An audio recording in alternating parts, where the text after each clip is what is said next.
Olá, crianças, tudo bem com vocês? Espero que sim, espero que estejam todos bem e todos fazendo as atividades do livro, tá, crianças? Antes de eu entrar na aula propriamente, eu gostaria só de reforçar um recadinho que eu já venho dando já há um tempinho, tá? Estou à disposição de todos vocês no grupo no WhatsApp ou no privado, se alguém assim achar melhor, eu estou à disposição da mesma forma, bem como todas as sextas-feiras, de 7h30 às 11 na escola, à disposição para maiores esclarecimentos, para tirar dúvidas e principalmente para receber os livros de inglês de vocês.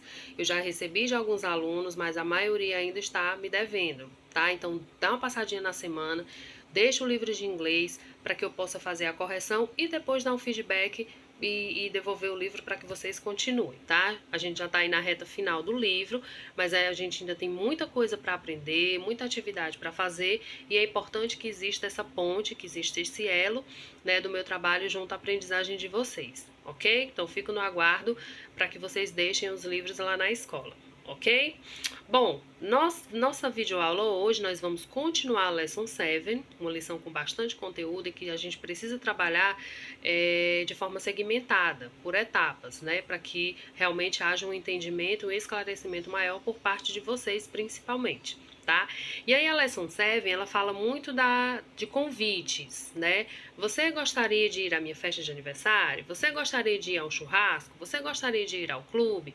Você gostaria de tomar um sorvete? Então são vários convites que a gente faz no nosso dia a dia, mas que agora a gente vai aprender a falar esses convites, né? A fazer um convite, só que em inglês. Tá? Então a gente é super comum a frase would you like, você gostaria. Lembrando que o like eu já falei pra vocês, né? O like, ele é a mesma coisinha lá do curtir, que vocês põem lá no canal do YouTube, que vocês colocam lá no Facebook e demais redes sociais. Dá um like. O que é dar um like? É dizer que gostou. Like em inglês significa gostar, é o verbo gostar. Então, sempre que você quiser se expressar para dizer que você gostou de alguma coisa, você pode utilizar a palavra like, tá bom? E aí no livro de vocês eu trouxe essa imagem que ela faz um recorte, né, na verdade, de uma festa de aniversário. Então se trata de uma festa de aniversário e um pequeno convite aqui embaixo, ó. Um modelo, por exemplo, né? Quem de vocês aqui, antes de eu fazer a tradução, né, a contextualização, quem aqui já fez aniversário esse ano? When is your birthday? Quando é o seu aniversário? Então, quem ainda tiver para fazer aniversário daqui para frente, pode fazer esse modelozinho de convite em inglês. Fica bem interessante, bem bacana e bem diferente. De repente, você vai convidar um coleguinha seu, né, para o aniversário, e aí utiliza um convite em inglês. Claro que uma festa restrita, uma festa limitada, afinal de contas nós ainda estamos dentro de uma pandemia, né? Então fica a dica aí para quem ainda fizer aniversário esse ano ou quiser fazer no seu aniversário do próximo, tá bom? Então nós temos o seguinte modelo, ó. Deixa eu dar o zoom para ficar melhor. Dear friend, querido amigo. Ou se você já quiser usar o nome da pessoa, Dear Caio, querido Caio. Dear Ana, querida Ana. Tá certo? Você pode fazer esse uso aí. I would like to invite you to my birthday party. Eu gostaria de convidá-lo para minha festa de aniversário. Tomorrow, November 9th at 7 o'clock. Amanhã, 9 de novembro, às 7 horas. At my house at 3884 McKinney Avenue. A minha casa, que acontecerá na minha casa, no caso ele diz o endereço, ó, na Avenida Mackinga, número 384. Mary é aniversariante, então ela que está fazendo o convite para a festinha de aniversário dela, tá? Então vejam que aí ela está fazendo 9 anos, vai ser no dia 9 de novembro, às 7 horas, e aí ela colocou o endereço dela. Vocês podem usar o mesmo modelo e fazer um convite para a festinha de aniversário de vocês, tá bom? Fica a dica aí. Eu vou mandar a traduçãozinha desse convite para quando a gente for fazer atividades que requeiram a tradução, que requeiram uma orientação mais precisa para realizá-la, perfeito? Bom, aqui, só reforçando, eu gostaria de fazer um reforço, mas na verdade uma observação. Vejam que aqui nós temos o seguinte, ó, o diálogo, né, com alguns exemplos de convites. Nesse primeiro caso, a menina olha para outra coleguinha e diz o seguinte: Would you like to go to a barbecue? Você gostaria de ir a um churrasco?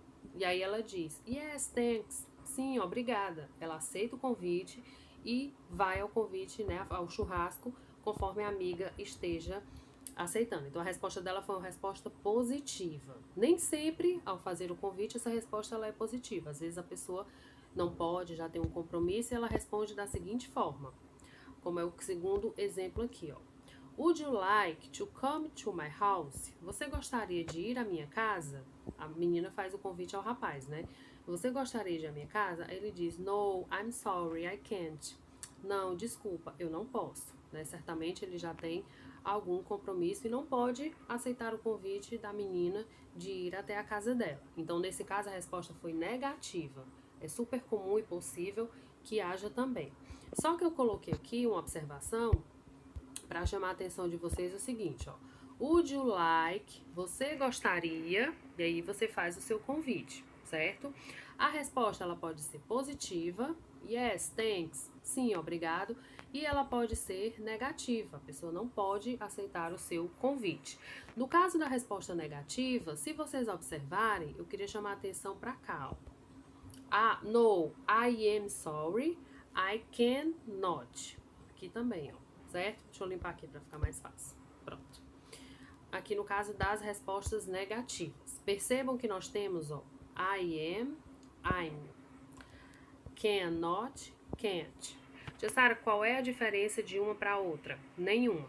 A diferença é que no primeiro caso nós temos a forma normal e no segundo caso nós temos a forma abreviada, que também é chamada de forma contraída, ou seja, aquilo em que se diminui, aquilo em que se reduz. Então a sua resposta ela vai estar correta se você usar I am sorry, certo? E a sua resposta também estará correta se você usar I'm sorry.